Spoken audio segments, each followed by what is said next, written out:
All right. I am Adam Palmer, for those of you who don't know me. And I'm just going to get into this because when I timed it this morning, it took an hour. So let's get started. Today's sermon is called You Don't Know What You Don't Know. This is actually a quote from John Mayer. Love that guy. And he's just talking about, he was using it to refer to his earlier periods of life where he was writing songs and thinking he had things figured out, and then you'd look up again and go, nope, got that wrong, and that process of not knowing what is still out there that you don't know. And so, first off, this is Jesus, or the image of Jesus that I think of when I think of Jesus. When I visited my grandmother, who lived in the country, African Methodist churches, this is the picture of Jesus I saw, next one, in their churches. When I went to their houses of family, this is the picture of Jesus I saw there. And even as I was researching this and going through different websites where they're having these more accurate depictions of Jesus, in the comments they were saying, no, it's okay. You know, Jesus wants us to see him, you know, as we see ourselves. He wants, you know, we're made in his image, so we need to see him through ourselves. In the comments, and there was obviously in a comment chain on the internet a lot of negativity associated with that. But especially being here in Japan and being married, I've learned a lot about what I don't know and how limited my perspective is based on where I come from. I was raised in the West. I was raised in America. And the longer that I'm here, the longer I study. I'm in seminary right now at Dallas Theological Seminary online. And the longer I'm in that and hear about professors who have spent 15 years in Poland and these different things, I realize that I may actually be at a disadvantage being from America when it comes to understanding the culture that Jesus grew up in, because he didn't grow up in America. He grew up in the Middle East. And according to the most recent forensic evidence, this is what Jesus probably would have looked like. Obviously, we can't know for sure, but knowing that he's from the Middle East, blonde hair, blue eyes is probably not the case. Probably wasn't African. We can safely assume that the image, that even now, if you ask me, knowing this, what does Jesus look like? If I think about it in my head, that first picture comes up. It's been in me for my whole life. And we have this beautiful opportunity through living in Japan to unlearn some of the things that we know and open up a whole new understanding of who Jesus was. The Bible in itself is full of culture. All these letters written to different cities, different places, it's culture, it's contextual. And it goes beyond just figuring out what people did. It goes much deeper into how they thought. And that's what I hope to talk about today. First, a recap. I know some of you are new. This whole year we've been going through Colossians, kind of on and off with different pastors, but generally been going through the book of Colossians. And the church in Colossae was a relatively new church at the time this letter was written. It was started by a man named Epaphras, who had been converted by Paul, and then he moved to Colossae and started a church. And as any church, especially a young church, goes, they started to have people come in and say, well, yes, we're Christians, but also do this. Talking about ceremonialism, Christ was becoming less than the Son of God. He was becoming a teacher. He was becoming different things. There's Christ, but there's also this. There's Gnosticism, this reliance on human knowledge and human tradition. All these different things were coming into the church. And this is Paul from prison writing this letter saying, well, no, let's backtrack here. Don't get confused. This is what Christianity is about. This is what Jesus taught. So, if you would read with me, Colossians 4, 2 through 6, I believe it is. And we just read the whole thing together, if you don't mind. Devote yourselves to prayer, being watchful and thankful, and pray for us too, that God may open a door for our message, so that we may proclaim the mystery of Christ, for which I am in chains. Pray that I may proclaim it clearly as I should.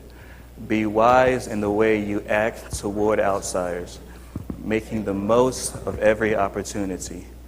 Let your conversation be always full of grace, seasoned with salt, so that you may know how to answer everyone. So, good translation. I like it.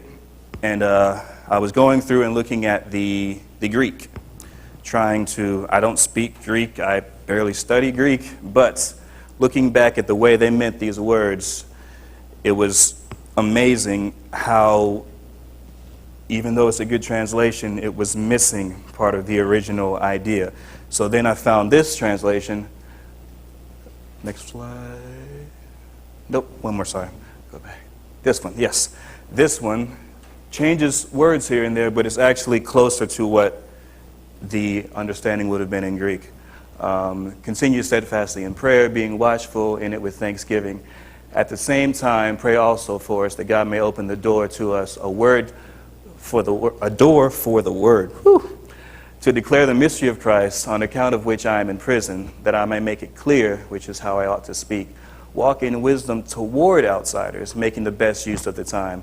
Let your speech always be gracious, seasoned with salt, so that you may know how you ought to answer each person. And there are a few words in there that change between the translations, but when you go back to the beginning, it recasts the entire verse almost. The first one being,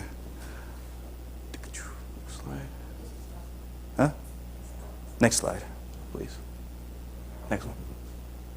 The first one being logos. The second translation said the word, Jesus. You say proclaiming our message, all of a sudden it's our message. No, the original was saying proclaiming Jesus.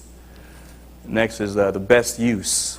Make use of every opportunity. There was this idea, it's the same word they used for ransom, the time that we have. Ransom back the time. You have to fight, we have to pay for it and take it back.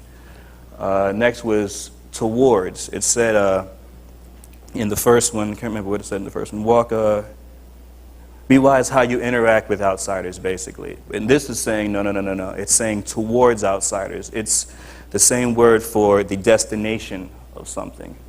So that changes slightly. And then exo, towards outsiders, literally meaning out, those who are not within. And the biggest one that I want to focus on for now is that Greek word, which I forgot, mysterion.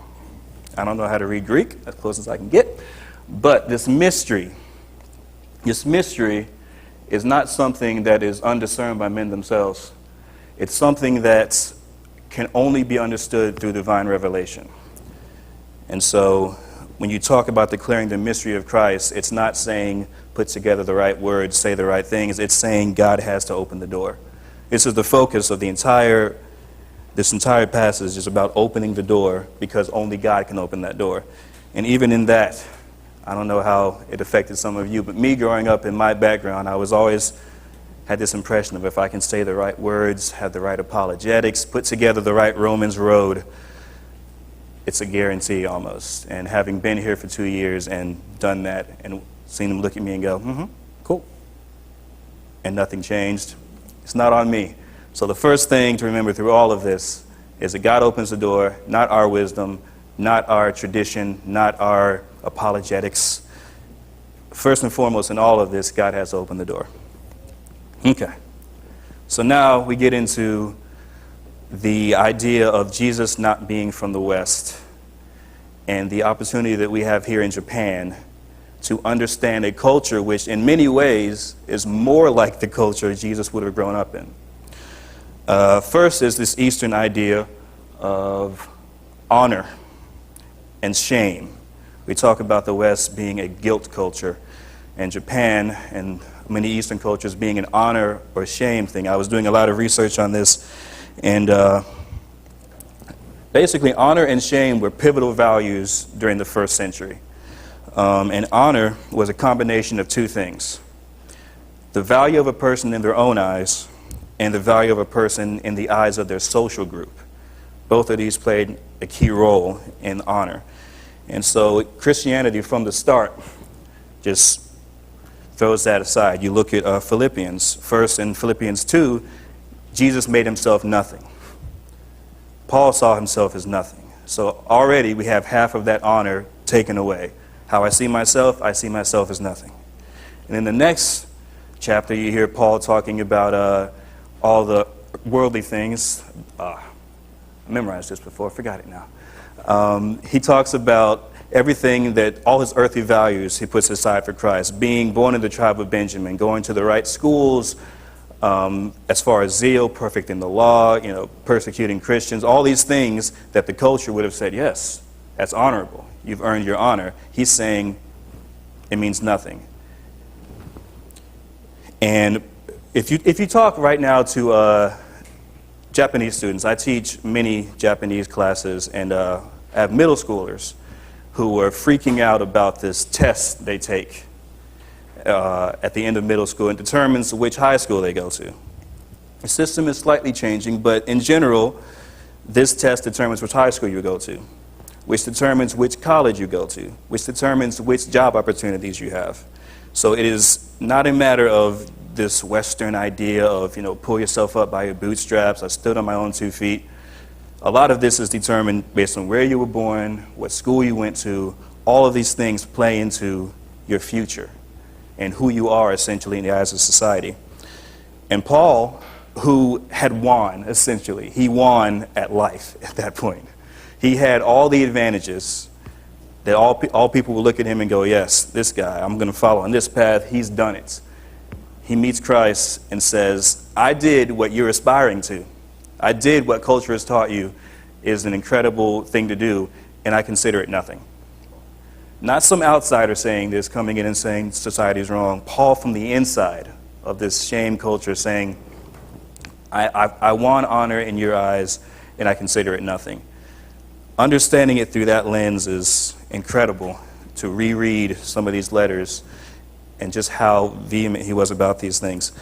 And this culture, people who were shameless were considered dishonorable. And such persons were denied normal social courtesies. It wasn't a matter of being independent. You were denied access to society in many ways.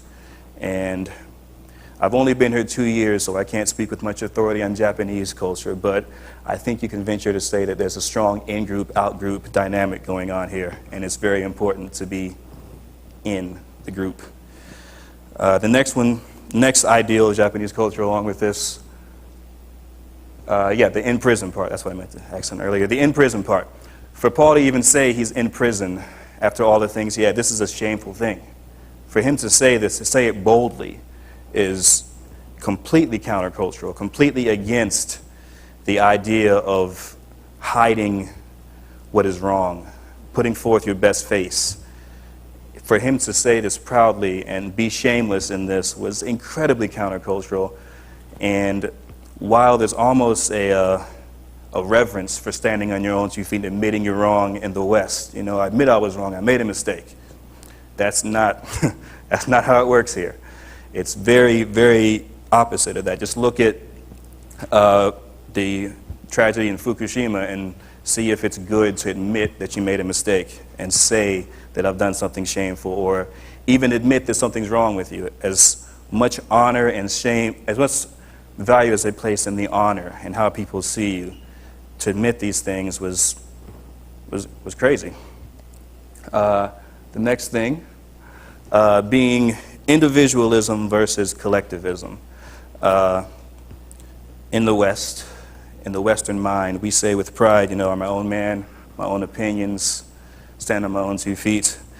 In Jesus' culture, and the same kind of thing in Japanese culture, that's not a value.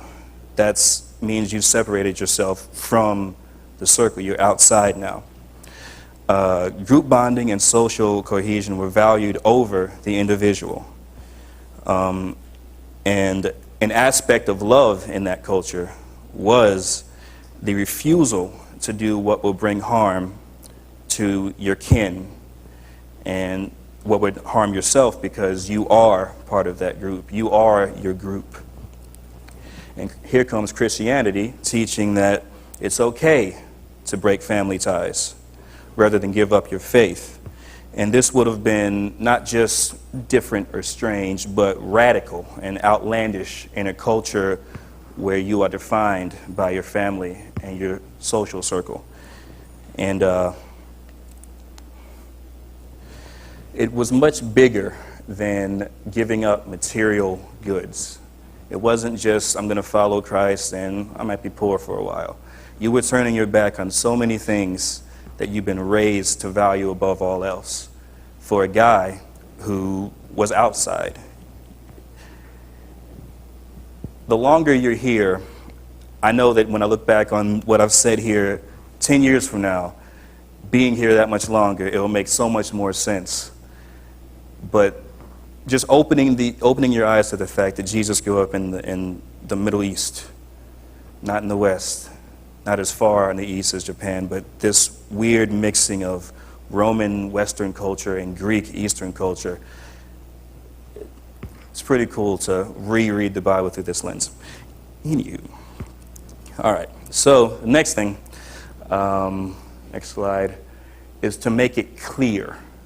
This is a very small word, but very important. When I first got here, I was asked to teach a Bible study at my wife's college, Rosh Majoka University. And I was fresh out of, Christian schools my whole life, went to a Christian university, was applying to grad school to learn more about the Bible. I was like, all right, I can do this thing.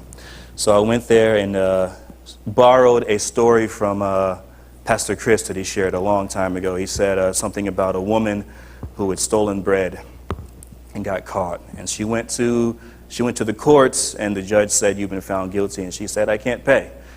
And the judge pulls out the money and pays the fine. It's this really cool story of, I owed something, Jesus paid the price. And then you take that to the next level of what would you do if it wasn't just $10 for bread, it was you owed your life for what you've done. And the judge says you're guilty.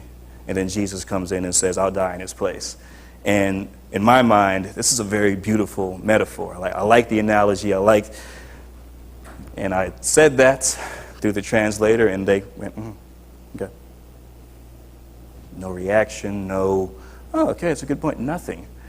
And later I came to realize, different culture, there's an emphasis on clean versus dirty. Before I came and read up on traditions, and the top of your head is clean in this culture, and you don't show the bottom of your feet because they're dirty.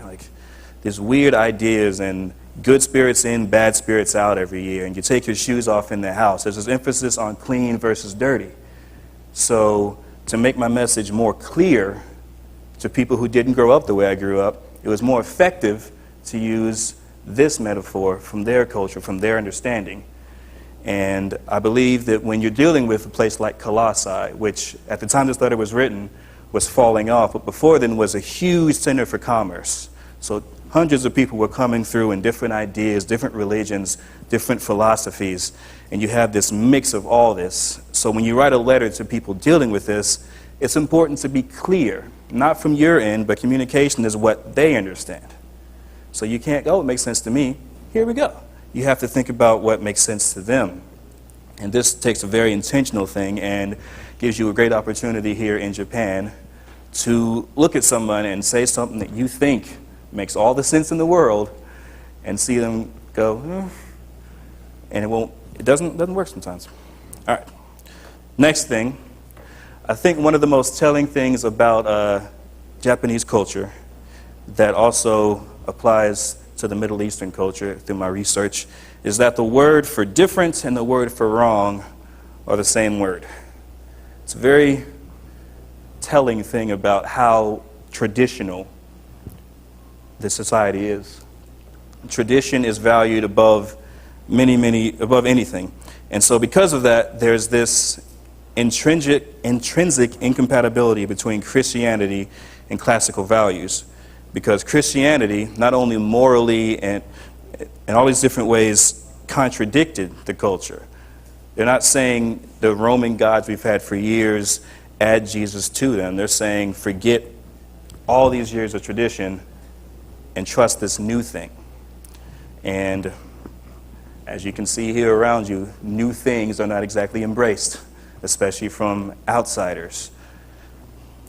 And Christianity, likewise, was not playing off of people's natural desires. You had these pagan cults coming in with temple prostitutes. We're going to have drunken parties, all these things that relate to the carnal values of man. So it's more appealing. And here comes Christianity saying, no, we're going to deny that. We're going to focus on the next world and more important things. So there was nothing intrinsic to it to make it appealing if you're just looking at what I want to do. And so it was deeply against both the Western ideas from the Romans and the Greek traditions from the East. And pretty much they're looking in the face of both of these cultures, both of these long-standing traditions, and saying, no, we have something different. And so next, this is a map of Christianity, starting way back in the beginning, and then there's the Great Schism, and then you have Roman Catholicism, Eastern Orthodox, and then way at the top you have Protestants, who many of us, our denomination stems from this, and especially for me, being Baptist Protestant, which at the root of it all starts from a guy saying, I'm challenging tradition. At the foundation of many of our theological backgrounds is a natural questioning of tradition. It's okay. You can ask questions. You can do the research, find out for yourself. But in this culture, that wasn't valued. You value tradition. This is how we've done it. This is how it's always been. Why would you question that? So it's, again, a disadvantage, in a way, to have grown up the way I grew up. Can't speak for all of you. As the saying goes in Japan, the nail that stands out is hammered down. It's not good to stand out, not good to question things. You follow tradition. And essentially, because of that, either you're in or you're out. Next slide, please. The next one here. It says walk towards outsiders. This is one of those very different things from some of the translations you get. It says walk in wisdom toward. As I said, this is the destination. Our goal is to take Christ to outsiders. It's not a, we'll stay within our group, we'll do this. Our objective is to go. Our calling is to go out. And now let's get to the application process here. First question I want to ask is, are you making the best use of the time here? Some of you have just gotten here. Some of you have been here for a while. And the question, next slide, please. Go back, sorry. There we go, all right. Are you making the best use of your time here? This is one of those questions I don't want to put forward because I don't want to think about it for myself. I'm not making the best use of my time here. And it talks about this time being redeemed. Not time is money and it's my resource and I'll use it as I feel. No, it's talking about a mandate, a requirement to redeem this time, to make it something, to make use of this incredible opportunity that we have on both sides of it. I don't mean to just emphasize those who come from abroad. Just as much as we can understand more about Christ and the Bible through the Eastern mind, the opposite is true as well. It's very important, and this is an incredible opportunity we have here to meld all kinds of different cultures and not erase our image, but make a more complete image of who this person who transcends culture. We can understand these parts and somehow get a much fuller understanding. The next question here is, are we being gracious? The word here, gracious and seasoned with salt, this salt is talking about wit. If you read some of Jesus' interactions with people, he was incredibly sarcastic in some situations. He was smart. He knew the culture. He knew how to say things that were effective for that person. I wish we could spend 30 minutes just going through the conversation with the woman at the well, the Samaritan. And I tend to read it naturally with these thous and thous. It seems very lofty and very pomp and circumstance-y. But the reality of it is that they're going back and forth sarcastically. She's going, are you better than Jacob? And he's like, no. He's saying he is better than Jacob. Go back and read it when you get the chance. John 4, read it. He knew what to say. He knew how to say. He knew to say, where's your husband? And she goes, I don't have one. He goes, yeah, you don't have one. Well, technically you had 5, but now it was this exchange, this wit. And salt is, when overdone, is too much. It's tart. It's sharp in a way, I guess. So grace and salt, knowing the culture well enough to interact on that level. When Lisbeth's dad came to visit, he was very excited to learn a Japanese pun, steki, which some of you don't get because you don't know the culture. This is obviously not a fault of yours, but when it talks about seasoned with salt, it talks about knowing these little things, getting into the culture so you understand. Steki is beautiful and steak put together. So there's your little Japanese pun for the day. Jesus knew the culture. He seasoned this conversation with a conscious understanding of who they were and a wit on a personal level. And it's easy to sit somewhere else and formulate what you're going to say when you talk to somebody. It's much more difficult to get to know that person, to get to know that person's culture and how they think, and then talk to them. Not at them, but to them. And we have, again, an incredible opportunity here in Japan to understand something that we couldn't understand in our home countries, or on the other side, couldn't understand without talking to people from a different place. The next question here. Go to the next one. I did. Are you living like it's your choice to make? One of the most painful paragraphs I read in my research was the idea of what freedom meant in the Mediterranean world. Freedom was understood to be freedom from one master to serve another one. There was not autonomy. There was not, I'm free from him and I'm my own man. It was freedom from this to choose to be a slave to this. When the Bible speaks of slavery to sin and slavery to the cross, these aren't 2 of 3 options. It's 2 options. And in that culture, they understood that very clearly. So you are free from Christ, free from sin, but slave to Christ. So this isn't a choice. We're not autonomous, and I'll use, if I feel that it's a good idea, I'll use the time I have here to serve Christ as well. It's not a choice. It's not freedom. When we say we're free in Christ, we are free to be the slave of Christ. Even saying it doesn't make sense. But that is the way it was understood. That's what they heard. And it's important that we don't read it in this individualistic Western mindset. That is what they understood. You need to understand it through that lens. All right. To end it, I've forgotten to do this before, to the cross. If you get a chance to do more research on it, I spent many hours just reading about how Jesus would have been seen to that culture. And it's incredible to think that I see it as suffering for me, so it's honorable. The martyr's life was a life of honor. If you look at that culture, Jesus was not to them a hero owning up under suffering. From the beginning, he was born in the wrong place. Can anything good come from Nazareth?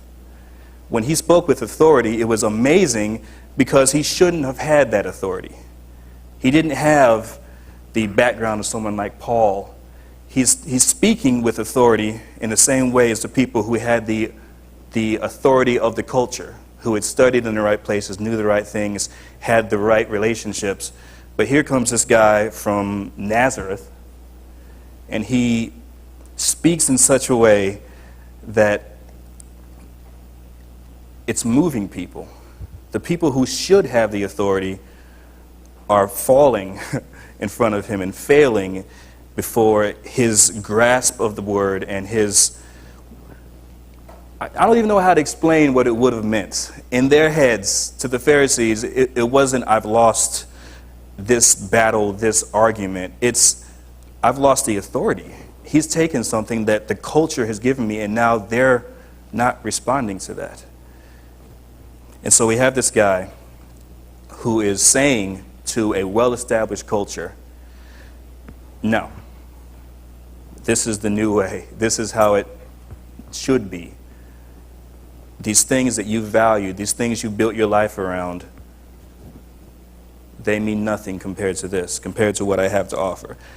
And when you look at a traditional culture, much more like Japan than America, that's not something desirable. I look at the outsider and the person, if he argues himself, well, I respect that. I'll listen, I want to hear him out. That's not how it worked in his world. There was protocol. When he talked to the Pharisees, there was supposed to be a certain way that he interacted as them being his superior. He was supposed to say certain things, and he didn't say those things.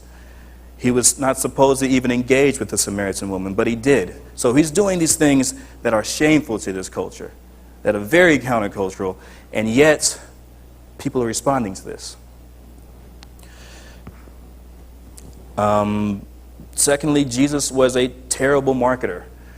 He had 5,000 people following him, and by the end, the crowds are gone.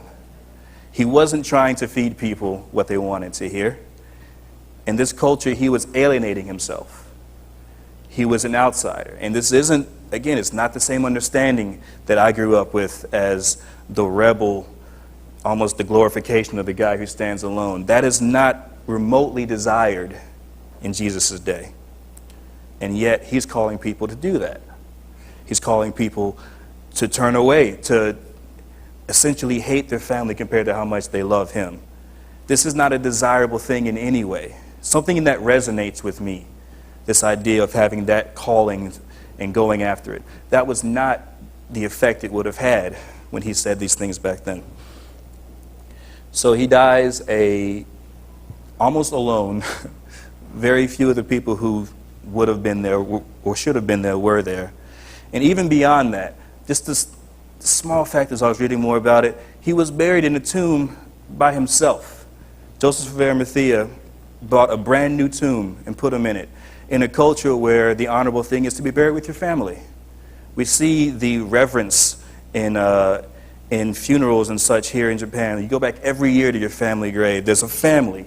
You're part of this. This is part of your honor. And here he is, buried alone in a brand new grave, miles from where his family, if they had a family plot, would have been. So through the end, just shame, all these things against the culture. And so as I got to the end of this, the only thought was, why didn't this die off?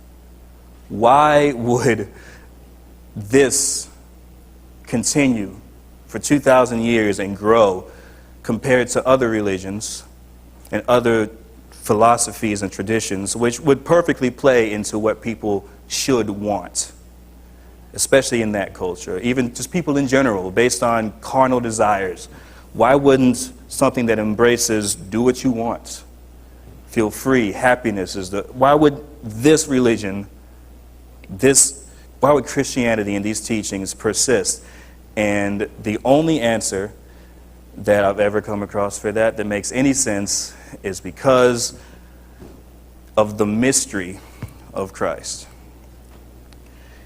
Not dependent on human tradition or human knowledge. It is the mystery which takes us right back to where the verse starts with God opening the door. We have essentially an open door to a new world here in Japan, and with each person we meet who is of a different culture, a different tradition. But it's not enough to say the right words. It's not enough to, you can love somebody and sacrifice and give, and after 20 years of building a relationship so that obviously they'll listen to me now, they may not. It's not guaranteed. Paul realizes this, why he urges, pray that God will open the door for our message, because this message is not something they're going to want to accept of their own volition. This is not something that appeals to any part of how they've been taught their entire life. And the longer you're here, I'm sure you'll understand how contrary Christianity is to not just Eastern culture, to Western culture, to culture in general. And yet still, here we are, 2,000 years after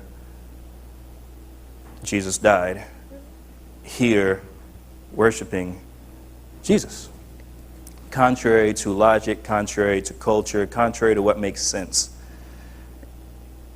So my urgency to you, it's not the right word. Can't think of the word. I implore you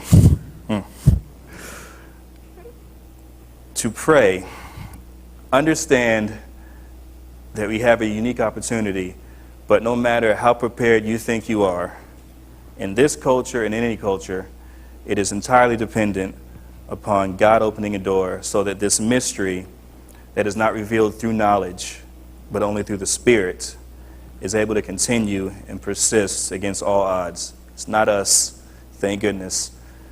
It's on Jesus and what he did. All right. You pray with me. Dear Lord, I thank you for this opportunity to come here and learn about parts of you that we could have lost had we stayed where we were, had we not come to a new place. And I pray that we will realize that it's not just wrong to depend on what we say and what we do, but help us realize that ultimately it is about what you do and what you have enabled us to do through your power, not through our own, not through our wisdom. And I just pray that we'll take these opportunities to forge relationships and understand you in new lights. In Jesus' name, amen.